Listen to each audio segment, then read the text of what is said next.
Hello friends, once again welcome back to the channel. तो कल हमने जो पढ़ा था उसका पहले एक रिकैप ले लेते हैं। कल हमने पढ़ा था कि ब्रिटिश रूल से पहले हमारे इंडियन इकोनॉमी एक इंडिपेंडेंट इकोनॉमी था।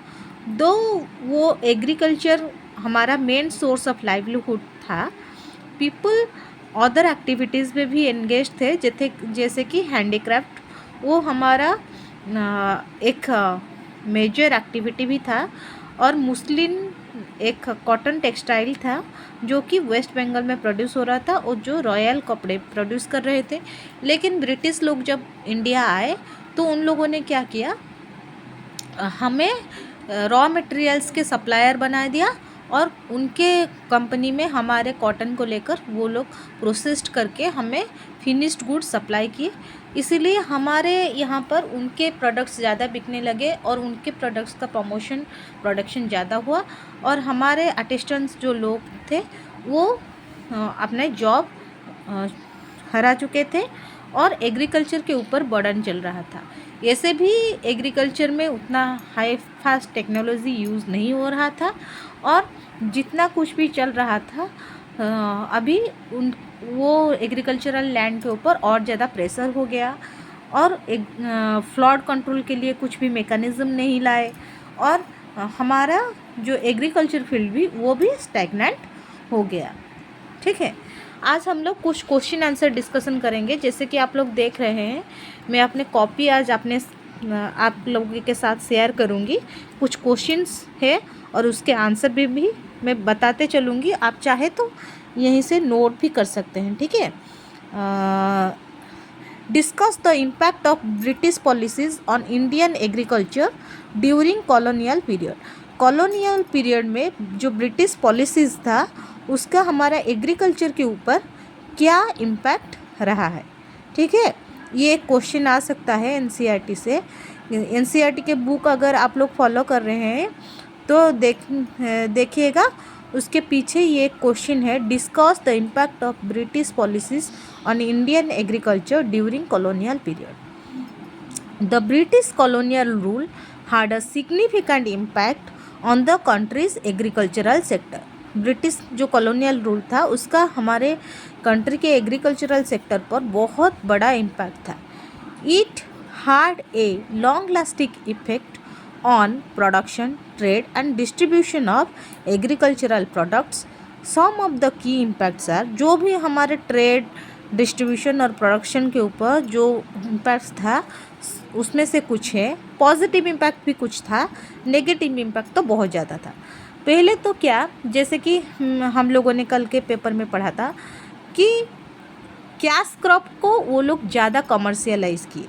अगर कैश क्रॉप को ज़्यादा कमर्शियलाइज, हम लोग उस टाइम में पता नहीं था हम लोगों को कि कैश क्रॉप क्या होता है, उसका कितना डिमांड है। ब्रिटिशर्स लोग आए तो वो बोले कि ये कैश क्रॉप से, इसको प्रोड्यूस करने से हमें ज़्यादा पैसा मिलेगा।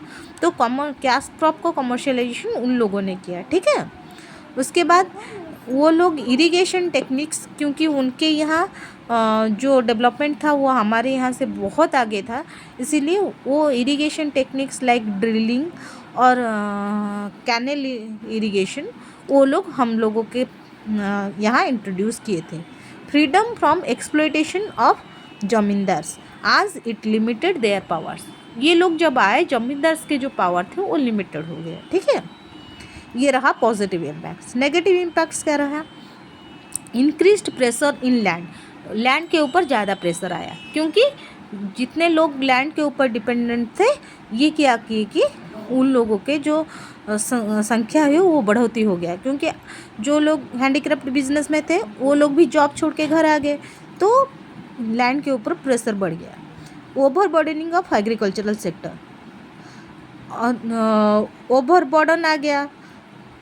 ठीक है, जितना रेवेन्यू आ रहा था, जमींदार लोग थोड़ा बहुत रेवेन्यू ले रहे थे। अभी कौन आ गए, ब्रिटिशर आ गए। तो ब्रिटिशर क्या किए कि ब्रिटिशर जमींदार से फिर रेवेन्यू लेने लगे।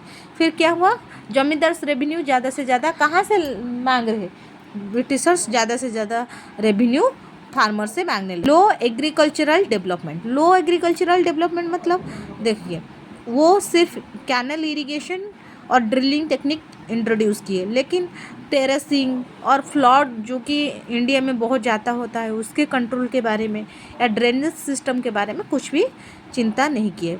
और प्रोडक्शन ऑफ कैश क्रॉप्स, आप बोलेंगे कि कैश क्रॉप प्रोडक्शन तो अच्छा हुआ, लेकिन जब देखिए अगर आप हो और मैं हूँ, अगर हम लोगों को कुछ ज़्यादा पैसा 2 पैसा ज़्यादा मिलेगा तो हम वो काम करेंगे। अगर ये लोग बोले कि कैश क्रॉप से ज़्यादा प्रोडक्शन हुआ तो लोग क्या किए, फोकस ज़्यादा कैश क्रॉप प्रोडक्शन में ले लिया, तो जो स्टेपल क्रॉप्स है उसका प्रोडक्शन घट गया, इसीलिए खाने की चीज़ की जो रेट है वो बढ़ गया। ठीक है, ये रहा हमारा फर्स्ट क्वेश्चन का आंसर।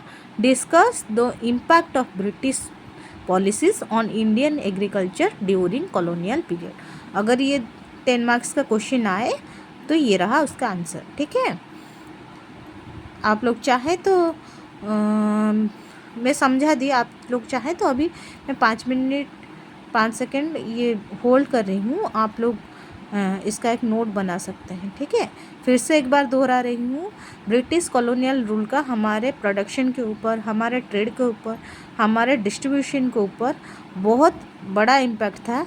पॉजिटिव इम्पैक्ट ये था कि कैश क्रॉप का कमर्शियलाइजेशन हो गया और इरिगेशन में कुछ टेक्निक लाइक ड्रिलिंग और कैनल इरिगेशन इंट्रोड्यूस हो गया। ज़मींदार का जो एक्सप्लॉयटेशन था वो थोड़ा कम हो गया। नेगेटिव इम्पैक्ट क्या हुआ, प्रेशर, लैंड पर प्रेशर आ गया, वो ओवरबर्डन हो गया एग्रीकल्चर सेक्टर, एग्रीकल्चरल डेवलपमेंट लो हो गया और क्या हुआ, फूड स्कैर्सिटी हो गया। ठीक है, next question, compare the map of British India with that of independent India and find out those areas that became the part of Pakistan. Why were these parts so important from economic point of view? आप लोग India के map देखे होंगे कि India का जो ऊपर का हिस्सा था जो पहले इंडिपेंडेंट इंडिया का पार्ट था, वो उस जब पार्टीशन हुआ तो उसका ऊपर का हिस्सा जो कि वेस्ट पंजाब का हिस्सा वो किया गया, वो पाकिस्तान के पास चला गया। The map of India had gone through significant changes during partition of 1947। 1947 का जो पार्टीशन हुआ उसमें इंडिया का मैप में एक बहुत बड़ा चेंज आया। The areas that became part of Pakistan are, जो एरिया पाकिस्तान के पार्ट में आया वो predominantly located in north west में वो रह गया now Pakistan and east now Bangladesh.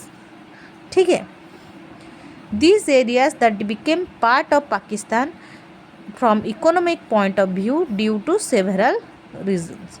ये जो एरिया पाकिस्तान के पार्ट में गया वो हमारे इकोनॉमिक पॉइंट ऑफ व्यू से बहुत इम्पोर्टेंट है। किस रीज़न के लिए, 4 रीज़न के लिए। ठीक है, पहला है एग्रीकल्चरल रिसोर्स के हिसाब से, दूसरा वाटर रिसोर्स के हिसाब से, तीसरा इंडस्ट्रियल इंफ्रास्ट्रक्चर के हिसाब से, चौथा ट्रेड और पोर्ट के हिसाब से। एग्रीकल्चरल रिसोर्स के हिसाब से the reasons that become part of west Pakistan were fertile, जो पार्ट वेस्टर्न पाकिस्तान के पास गए वो बहुत फर्टाइल थे। Punjab in particular was known as the granary of India.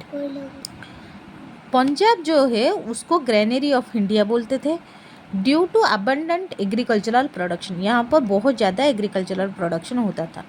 Losing the regions impacted India's agricultural output and food security. जो west Punjab का जितना पार्ट गया उसमें इतना प्रोडक्शन होता था कि उसको ग्रैनरी ऑफ इंडिया कहते थे। जब वो पाकिस्तान में चला गया तो इंडिया का एग्रीकल्चरल आउटपुट और फूड सिक्योरिटी के ऊपर एक क्वेश्चन मार्क आ गया।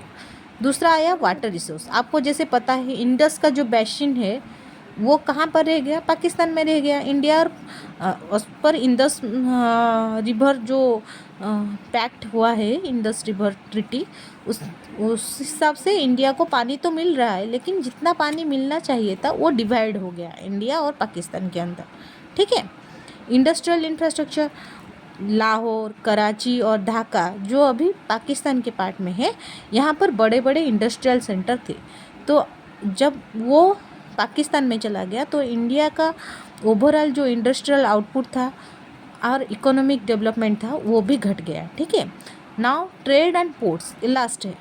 Karachi located now in Pakistan, Karachi जो कि पाकिस्तान में लोकेटेड है, वाज अ प्रोमिनेंट पोर्ट। वो एक प्रोमिनेंट पोर्ट है that served as a gateway to trade with central Asia and middle east. Central Asia और मिडिल ईस्ट के साथ ट्रेड करने में वो हमें हेल्प कर रहा था। Losing control over the port impacted India's trade and commerce. जब ये पोर्ट उनके पास गया तो हमारे ट्रेड एंड कॉमर्स को अफेक्ट किया। The economic impact of partition was significant both for India और पाकिस्तान। ये जो इकोनॉमिक इम्पैक्ट आया वो सिर्फ इंडिया के ऊपर नहीं आया, पाकिस्तान के ऊपर भी आया, आज it involve the division of resources, infrastructure and trade network. समझ में आ गया? Okay, thank you. एंड कल हम लोग कुछ और क्वेश्चन आंसर्स प्रैक्टिस करेंगे। आज के लिए बस इतना ही। Thank you.